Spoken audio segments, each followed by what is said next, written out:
Good morning, Coach. CC. Hey guys, how you doing? Good morning. What's happening? Thanks for joining us. Congratulations on 21-win season so far, and hopefully more to come. I appreciate it. Year 3. It's been a while around here. Yeah, right. Good. Just kind of give us, and you guys are going to be playing in the CBC. It's the College Basketball Crown Tournament. It's going to start late March in Vegas on Fox. So I don't know if it's on Fox or FS1, but you could correct me on that. But yeah, the first couple rounds are on FS1, and then if you get to the semifinal and the final, that's on Fox. Cool. So just kind of before we start hitting the brackets and talking about VCU and George Mason not getting in, that type of stuff, why don't you just give us just kind of a quick rundown on how you think the GW season went? Yeah, I mean, I feel like we had a great year. We had a bad injury in the summer. Garrett Johnson, who you guys may know, is a Northern Virginia guy and was 4-time Rookie of the Week last season. And it's a guy we thought would be one of our best players, maybe one of the best players in the league. He tore his ACL in the summer after dealing with some other injuries. So I was pretty down all of June, thinking, okay, how are we gonna have a good year? And our group really came together. And it's 21 wins, most since 2016. 500 record in the league. Obviously very, very competitive. Won a game to get to the quarterfinals of the A10, and all that stuff is just what GW was doing from the early 90s to 2016 when they won the NIT. But haven't really been able to get that going since. We were joking with a couple of our young radio guys that cover us, and said, like, okay, how old were you when the last time GW went to the NIT or postseason? I was 12. It's like so it's been a while. We've taken a good step forward, and I think we're in position to keep it moving in the right direction and then sustaining that for a long time. So we're excited, and we got great support here from our president, our board, and everybody, our athletic director. So I feel like we're in a good spot. So, Coach, how do you keep a bunch of 19 to 23-year-olds, I'm guessing that's the general age of your roster, focused when you're heading out to Vegas for a tournament? You're like, hey, fellas, this is a business trip. This is not about staying out until 3 in the morning, playing blackjack. How do you keep these guys dialed in on the task at hand? It's funny. I'm going to call. I've never coached a team in Vegas, but there's some of these preseason tournaments out there and conference tournaments. So I'm going to call a couple of those guys and ask them what they've done. I was proud of our group last year. We were down at the Baja Mar, and I can tell you we logged the fewest moments at the craps table of all the teams. But there were times that I'd come out of shoot around or a meeting or something, and I'd see some of the other teams, and they were pretty engaged. I don't think our guys really knew what to do. So I'm hopeful that's still the case. Hey, I don't even know if you can talk about this in terms of numbers, but what's the difference between what you guys spent on the roster in NIL this year as compared to next year when there's kind of a salary cap? I know each school can spend like 21, 22 million. And I'm not saying you guys are going to spend that much, but what's the difference going to be? So here's how I would say, and I don't want to get into the specifics, but yeah, we'll be in much better position than we've been in the past, as will, I think, many of the members of the Atlantic 10. I think where we can benefit as a league, as can the Big East, is, look, you don't have to spend 20. That's just the max. But if you opt into the settlement and you don't have football, right? Now you're in position to be very competitive. If you think about some of the numbers that actually been out there already, right? The Big 12, I think I saw Texas Tech, okay, they're going to do 20. Well, 15.5 of that goes to the football program. Right. So now you're down to 4, and I think they said 3.5 was going to go to basketball. Now, of course, they can still raise money on top of that.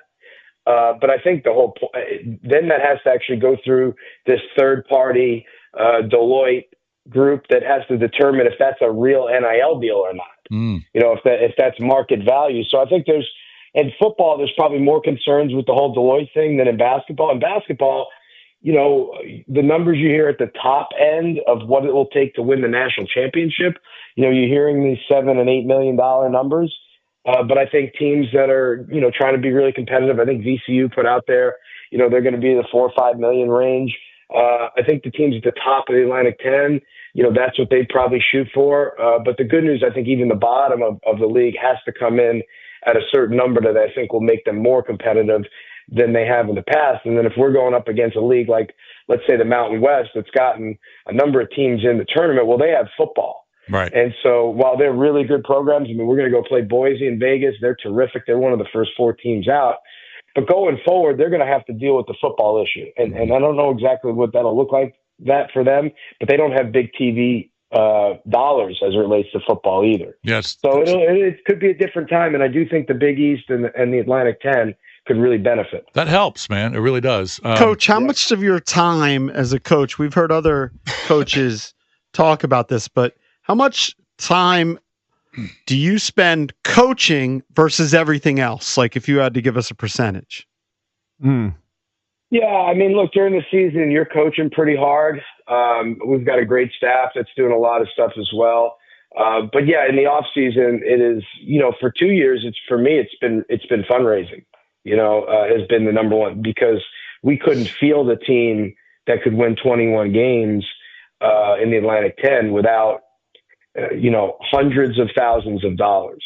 And, before I got here, those were not the numbers that they were raising for the men's basketball program here, so we had to spend a lot of time, almost 10xing what it had been. And in order to do that, as you guys know, raising money, it's not like you meet somebody one time and then they give you money the next day, right? Yeah. Relationships have to be built, and there's no return on this money other than the success of the program. And so some of these people have to believe in your vision. They have to like you. They have to think that there's a value here outside of just winning a few basketball games. And, I think that there is at our place, but, having to articulate that to people takes time and trust. And they have to trust that, now the good part of it is institutionally with our president and the people in charge at our place. Like, I think there is a belief that they are also engaged in this. So I don't want you to speak for Coach Larinaga, but you came up with him, and I'd imagine it was totally different back then when you were making a Final Four run. Sure. I joke with everybody at Miami that, my last year we went to the Elite Eight and we were up 6 at half on Kansas, the eventual national champion. And, nobody was getting NIL on that team, and so it took them quite a bit more money to win that second half to go to the Final Four the next year, but anyway, no, I mean, look, times have changed, but I do think the settlement here can stabilize some of this, to be honest. You're not robbing Peter to pay Paul. It's coming from the institutions. If you're not using third parties to, help raise the money and things like that. So, you know what? We could find a little bit more stability here in the future. So the 1A10 team that gets in one bid conference is VCU. They win conference championship. Yeah. I know you're not upset. You're not happy about that. The Mountain West could have had 5 in if Boise State would have beat Colorado State in the championship. They could have had 5. Now, one of their teams last night got bludgeoned. But VCU is going to play BYU in the first round, and BYU can shoot it, man. They got 3 or 4 kids, and they play like 9 or 10 guys. But your thoughts on the VCU BYU game? Yeah, I mean, look, VCU is a veteran team. They have great guard play. Yep. They shoot the 3 very well. They pressure you. I think one of the things that they did really well in our league is they really played the analytics game of they offensive rebounded at an incredibly high rate. And that's kind of the trend you start to see, in college basketball in the NBA is, for a time it was, hey, let's, Virginia, Tony Bennett, hey, let's get back and set our defense. We're not sending everybody to the glass, right? Analytics is saying, look, the value of getting an offensive rebound is pretty tremendous, right? Wow. Because you can either get fouled, you can either put it back in, or a lot of times you're spraying that thing out for threes. And so where VCU was really, really good is they could shoot, they could turn you over. So they could shoot threes. That's highly analytical. They could turn you over, right? Now you're getting a chance to score without a set defense. And if they missed, they were all over the offensive glass. Mm-hmm. They're also one of the oldest teams. I think when you look at the NCAA tournament, I believe they can win some games. I think they're 37 in D1 experience.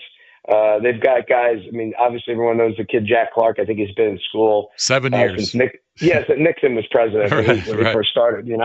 And so, number of different guys with that sort of experience. And then, you look at BYU, again, really good freshman guard from Europe. You want to talk about NIL. My understanding is BYU's collective not only paid him to come, but they paid his buyout from Barcelona. Wow.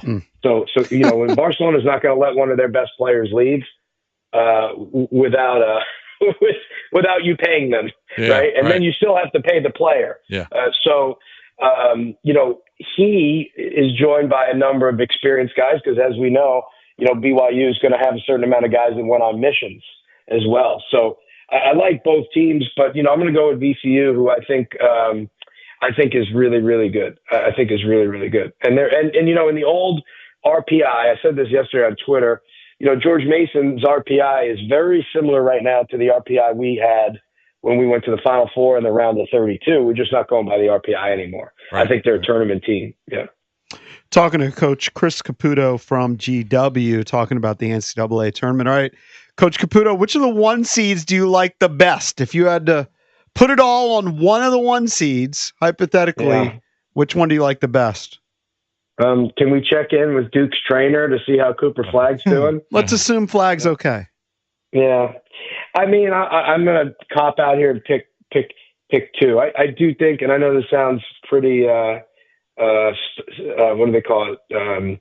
Chalk here, but chalky. Yeah. Look, Duke's margins have been historically good, right? Mm-hmm. Duke's margins, and that is something that I think as a predictor, you have to look at. So the margin of victory. That being said, they have not played in a great ACC. Certainly not the ACC that I coached in for 11 years that, was filled with NCAA tournament teams. And so Florida, to me, is, a top 10 team in both offense and defense. And they've done it in what they're saying is historically the best league ever. And so I do like Florida, and again, everyone kind of probably is picking them right now. I'd say you like Florida, just real quick, because a couple of us are Florida. Maryland alums. If Maryland were to advance to play Florida, do you give them any chance? They just run 5 guys at you, the Crab 5. Yeah, I do. I mean, I think, those guys have found an incredible amount of chemistry. They're incredibly good defensively. You're talking about Maryland's 6th best defense in the country versus Florida's number 1 offense. Mm-hmm. So, I mean, they're going to be challenged by Florida's offense. But I think they're up for the task. So yeah, I give them a chance for sure. Yeah. What coach do you think has the most to prove? Kind of putting you on the spot here, but guys like Kelvin Sampson, guys like Rick Barnes, obviously Calipari, because Calipari had such great teams at Kentucky, but he was getting bounced early the last few years. So is there a coach that comes to mind that has a lot to prove? Maybe John Shire. Yeah, I mean, I think all those names. I'm going to go.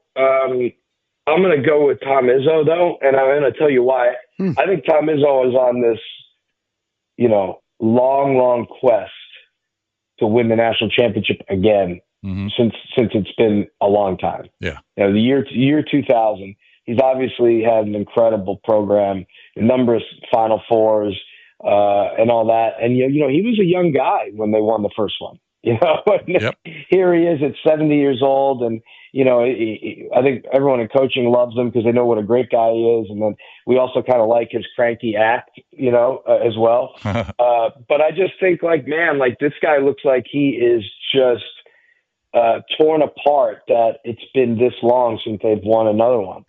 And so I don't know. I think he's kind of on a mission, and he's got a top 10 team and a team that could probably do it, but it's.